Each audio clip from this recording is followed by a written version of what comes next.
ಆತ್ಮೀಯ ಬಂಧುಗಳೇ, ಮಹಾಭಾರತ ವಿರಾಟ ಪರ್ವ, ಇದರಿಂದ ದ್ರೌಪದಿ ಮತ್ತೆ ಭೀಮಸೇನನ ಮಾತುಕತೆ ಈ ವಿಷಯದ ಬಗ್ಗೆ ನಾವು ತಿಳ್ಕೊಳ್ತಾ ಇದ್ವಿ. ಹೋದ ಭಾಗದಲ್ಲಿ ಭೀಮಸೇನ ದ್ರೌಪದಿಗೆ ಇನ್ನು 1.5 ತಿಂಗಳು ನೀನು ತಡ್ಕೋ, ಹೇಗಾದ್ರು ಆಮೇಲೆ ನೀನು ರಾಣಿ ಆಗ್ಬಿಡ್ತೀಯ ಅಂತಂದಾಗ ದ್ರೌಪದಿ ಹೇಗೆ ಹೇಳ್ತಾ ಇದ್ದಾಳೆ ಅಂತಂದರೆ, ಅವನು ಎಂಥ ಕೆಟ್ಟ ಮನುಷ್ಯ ಅಂತಂದರೆ, ಅವನು ಮುಂದೆ ನಾನು ಬದುಕಿರೋದಕ್ಕೂ ನನಗಿಷ್ಟ ಇಲ್ಲ. ಯಾಕಂದರೆ ನಾನು ಮುಂದೆ ಕಾಣಿಸಿದ್ರೆ ಸಾಕು, ಅವನು ತನ್ನ ಕೆಟ್ಟ ದುರಾಲೋಚನೆಯಿಂದ ನನ್ನನ್ನು ನೋಡ್ತಾನೆ, ಮತ್ತು ನನ್ನ ಮುಂದೆ ಈ ಒಂದು ಪ್ರಸ್ತಾವನೆಯನ್ನು ಇಡ್ತಾನೆ. ಅವನು ಮಾತಾಡೋದೇ ನನಗಿಷ್ಟ ಆಗೋದಿಲ್ಲ, ಮತ್ತು ಇಷ್ಟೆಲ್ಲ ಅವಮಾನವನ್ನು ಸಹಿಸ್ಕೊಂಡು ನನಗೆ ಬದುಕಿರೋದಕ್ಕೆ ಇಷ್ಟ ಇಲ್ಲ. ಅವನೇನಾದರೂ ನಾಳೆ ಸೂರ್ಯೋದಯವಾಗೋಷ್ಟರಲ್ಲಿ ಅವನೇನಾದರೂ ಇನ್ನೂ ಬದುಕಿದ್ದ ಅಂತಂದರೆ ನಾನು ವಿಷವನ್ನು ತಗೊಂಡು ಸತ್ತೋಗ್ತೀನಿ. ಆಮೇಲೆ ನೀವು 1 ವರ್ಷ ಆಗೋವರೆಗೆ, ಅಂದರೆ ಏನು, ವನವಾಸದ ಅವಧಿ ಮುಗಿಯೋಷ್ಟರಲ್ಲಿ ನಿಮ್ಮ ಹೆಂಡತಿಯನ್ನು ನೀವು ಕಳ್ಕೊಂಡಿರ್ತೀರ ಅಂತಂದ್ಬಿಟ್ಟು ಹೇಳ್ತಾಳೆ. ಅಂದರೆ ಆ ಕೀಚಕನ ಅಧೀನ ಆಗೋದಕ್ಕಿಂತ ನಿಮ್ಮ ಮುಂದೆ ನಾನು ಸಾಯೋದೇ ಒಳ್ಳೆಯದು ಅಂತಂದ್ಬಿಟ್ಟು ಅವಳು ಹೇಳ್ತಾಳೆ. ಈ ರೀತಿ ಹೇಳಿ ದ್ರೌಪದಿ ಭೀಮಸೇನನ ವಕ್ಷಸ್ಥಳದ ಮೇಲೆ ಬಿದ್ದು ಬಿಕ್ಕಳಿಸ್ತಾ ಅಳೋದಕ್ಕೆ ಶುರು ಮಾಡ್ತಾಳೆ. ಭೀಮಸೇನ ಅವಳನ್ನು ಹೃದಯದಿಂದ ಆಲಂಗಿಸ್ಕೊಂಡು ಸಾಂತ್ವನವನ್ನು ಕೊಡ್ತಾನೆ, ಸಮಾಧಾನ ಮಾಡ್ತಾನೆ. ಕಣ್ಣೀರಿನಿಂದ ಒದ್ದೆಯಾದ ಅವಳ ಮುಖವನ್ನು ತನ್ನ ಕೈಗಳಿಂದ ಒರೆಸಿ ಮತ್ತೆ ಕೀಚಕನ ಬಗ್ಗೆ ಅವನು ಕೋಪ ಮಾಡ್ಕೊಂಡು ಹೇಳ್ತಾನೆ, ನೀನು ಹೇಗೆ ಹೇಳ್ತೀಯೋ ನಾನು ಹಾಗೆ ಮಾಡ್ತೀನಿ. ಈ ದಿನ ಕೀಚಕನನ್ನ ಅವನ ಬಂಧು ಬಾಂಧವರ ಸಹಿತ ನಾನು ಕೊಂದು ಬಿಡ್ತೀನಿ. ನೀನು ನಿನ್ನ ದುಃಖ ಮತ್ತು ಶೋಕವನ್ನು ದೂರ ಮಾಡಿ ಈ ದಿನ ಸಾಯಂಕಾಲ ಅವನನ್ನು ಭೇಟಿಯಾಗುವಂಥ ಸಂಕೇತವನ್ನು ಕೊಡು. ಆಯಿತು, ನೀನು ಹೇಳಿದೆಯಲ್ಲ, ನಾನು ಭೇಟಿ ಆಗ್ತೀನಿ ಅಂತಂದ್ಬಿಟ್ಟು ಅವನಿಗೆ ಮಾತು ಕೊಡು.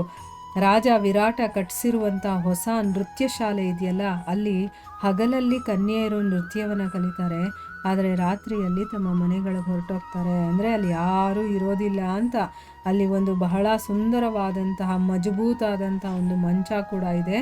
ನೀನು ಯಾವ ರೀತಿ ಹೇಳಬೇಕು ಅಂತಂದರೆ, ಅದರಿಂದ ಕೀಚಕನಿಗೆ ನಂಬಿಕೆ ಬರಬೇಕು, ಅವನು ಅಲ್ಲಿಗೆ ಬರಲೇಬೇಕು. ಆ ರೀತಿ ನೀನು ಅವನ ಹತ್ರ ಮಾತಾಡಬೇಕು. ಅಲ್ಲೇ ನಾನು ಅವನನ್ನು ಯಮಪುರಿಗೆ ಕಳಿಸ್ಬಿಡ್ತೀನಿ. ಅಂದರೆ ಹೇಗಾದರೂ ಮಾಡಿ ನಾವಿಬ್ಬರು ಚೆನ್ನಾಗಿರೋಣ ಅನ್ನೋ ರೀತಿ ಅವನಿಗೆ ನಂಬಿಕೆ ಬರೋ ಥರ ನೀನು ಮಾತಾಡಿ ಅವನಿಲ್ಲಿ ಬರೋ ಥರ ಮಾಡು. ಅವನನ್ನು ಯಮಪುರಿಗೆ ಕಳಿಸುವಂಥ ಜವಾಬ್ದಾರಿ ನಂದು ಅಂತ ಹೇಳ್ತಾನೆ. ಈ ರೀತಿ ಮಾತುಕತೆಯನ್ನು ಆಡಿ ಇಬ್ಬರೂ ಕೂಡ ರಾತ್ರಿಯನ್ನು ಕಳೀತಾರೆ. ಮತ್ತೆ ತಮ್ಮ ತಮ್ಮ ಉಗ್ರವಾದಂತಹ ಸಂಕಲ್ಪವನ್ನು ಮನಸ್ಸಲ್ಲೇ ಬಚ್ಚಿಟ್ಕೊಳ್ತಾರೆ. ಅಂದರೆ ಯಾರ ಮುಂದೆನೂ ಹೇಳೋದಿಲ್ಲ. ಅವರಿಬ್ಬರು ಒಂದು ಡಿಸಿಷನ್ ತೊಗೊಂಡಿರ್ತಾರಲ್ಲ, ಅದಕ್ಕೆ ಅವರು ಬದ್ಧರಾಗಿರ್ತಾರೆ, ಯಾರ ಹತ್ರನೂ ಹೇಳೋದಿಲ್ಲ. ಬೆಳಗಾದ ಮೇಲೆ ಕೀಚಕ ಏನು ಮಾಡ್ತಾನೆ, ಪುನಃ ಅರಮನೆಗೆ ಹೋಗ್ತಾರೆ. ಮತ್ತು ದ್ರೌಪದಿಗೆ ಹೇಳ್ತಾನೆ, ಸೈರಂಧ್ರಿಯೇ, ಸಭೆಯಲ್ಲಿ ರಾಜನ ಮುಂದೆ ನಿನ್ನನ್ನು ಬೀಳಿಸಿ ನಾನು ಕಾಲಿನಿಂದ ಒದ್ದಿದ್ದೀನಿ, ನೋಡಿದ್ಯಾ ನನ್ನ ಪ್ರಭಾವವನ್ನು? ಅಂದರೆ ರಾಜನ ಮುಂದೆನೇ ನಿನ್ನನ್ನು ಕಾಲಿಂದ ಒದೆಯೋಷ್ಟು ನನಗೆ ಅಲ್ಲಿ ಸ್ವಾತಂತ್ರ್ಯ ಇದೆ. ಈಗ ನೀನು ನನ್ನಂತಹ ಬಲಶಾಲಿ ವೀರನ ಕೈಯಲ್ಲಿ ಸಿಕ್ಕಾಕೊಂಡಿದ್ಯಾ, ಯಾರು ನಿನ್ನನ್ನು ಉಳಿಸೋದಕ್ಕೆ ಸಾಧ್ಯ ಇಲ್ಲ. ವಿರಾಟನಂತೂ ಕೇಳೋದಕ್ಕೆ ಮಾತ್ರ ಮತ್ಸ್ಯ ದೇಶದ ರಾಜ ಅವನು. ವಾಸ್ತವದಲ್ಲಿ ನಾನೇ ಇಲ್ಲಿನ ಸೇನಾಪತಿ ಮತ್ತು ಸ್ವಾಮಿ, ಎಲ್ಲ ಕೂಡ ನಾನೇ. ನಾನು ಹೇಳ್ದಂಗೆ ಇಲ್ಲಿ ನಡೆಯೋದು. ಅದಕ್ಕೋಸ್ಕರನೇ ನೀನು ಖುಷಿಯಾಗಿ ನನ್ನನ್ನು ಸ್ವೀಕಾರ ಮಾಡು, ಅದರಿಂದನೇ ನಿನಗೆ ಒಳ್ಳೆಯದಾಗುತ್ತೆ. ಆಮೇಲೆ ನಾನು ನಿನ್ನ ದಾಸನಾಗ್ಬಿಡ್ತೀನಿ. ಅಂದರೆ ಈಗ ನನ್ನ ಮಾತನ್ನು ಕೇಳು, ನನ್ನನ್ನು ಒಪ್ಕೊಂಡು ನನ್ನನ್ನು ಸ್ವೀಕಾರ ಮಾಡು, ಆಮೇಲೆ ನಾನು ನಿನ್ನ ದಾಸ. ನೀನು ಹೇಗೆ ಹೇಳ್ತೀಯೋ ಆಗ ನಾನು ಕೇಳ್ತೀನಿ ಅಂತಂದ್ಬಿಟ್ಟು ಹೇಳ್ತಾನೆ. ದ್ರೌಪದಿ ಹೇಳ್ತಾಳೆ, ಕೀಚಕ, ಈ ರೀತಿ ಆದರೆ ನನ್ನ ಒಂದು ಷರತ್ತನ್ನು ಸ್ವೀಕಾರ ಮಾಡು. ಆಯಿತು, ನಮ್ಮಿಬ್ಬರ ಮಿಲನದ ವಿಷಯ ನಿನ್ನ ಅಣ್ಣ ಮತ್ತು ಮಿತ್ರರಿಗೂ ಕೂಡ ತಿಳಿಬಾರ್ದು, ಯಾರಿಗೂ ಗೊತ್ತಾಗಬಾರ್ದು, ನಾವಿಬ್ಬರು ಒಂದಾಗೋಣ ಅಂತ ಹೇಳ್ತಾಳೆ. ಅಂದರೆ ಒಂದು ಷರತ್ ನಂದು ಅಂತ ಹೇಳ್ತಾಳೆ.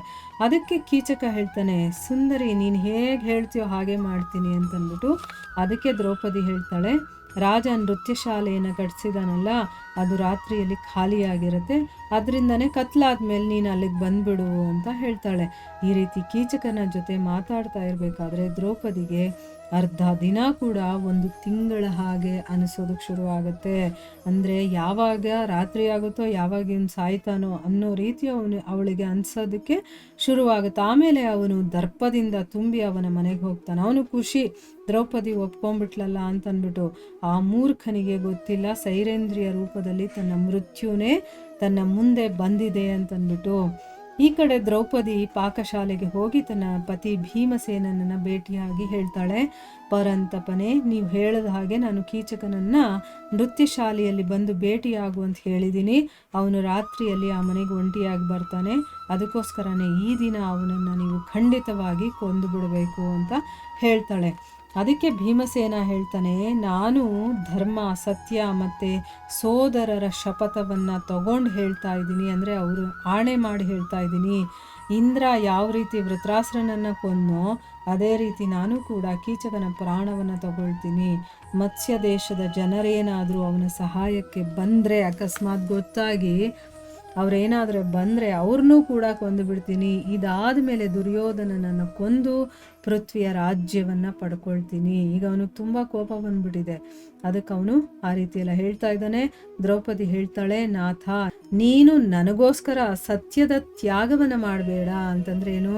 ಸತ್ಯದ ಹಾದಿಯನ್ನು ಬಿಡಬೇಡ. ನಿನ್ನನ್ನು ಮರೆಮಾಚಿಕೊಂಡೇ ಕೀಚಕನನ್ನು ಕೊಂದು ಬಿಡು. ಅಂದರೆ ಈಗ ನೀನು ಅವನು ಮುಂದೆ ಭೀಮನಾಗಿ ಬಂದುಬಿಟ್ರೆ ನಮ್ಮ ಒಂದು ಸತ್ಯ ಏನಿದೆಯೋ ಅದೆಲ್ಲರಿಗೂ ಗೊತ್ತಾಗ್ಬಿಡುತ್ತೆ. ಆದರೆ ನೀನು ನಿನ್ನನ್ನು ಮರೆಮಾಚ್ಕೋ, ಅವನಿಗೆ ಗೊತ್ತಾಗಬಾರ್ದು ನೀನು ಭೀಮ ಅಂತ, ಮತ್ತು ಜನಗಳಿಗೂ ಗೊತ್ತಾಗಬಾರ್ದು.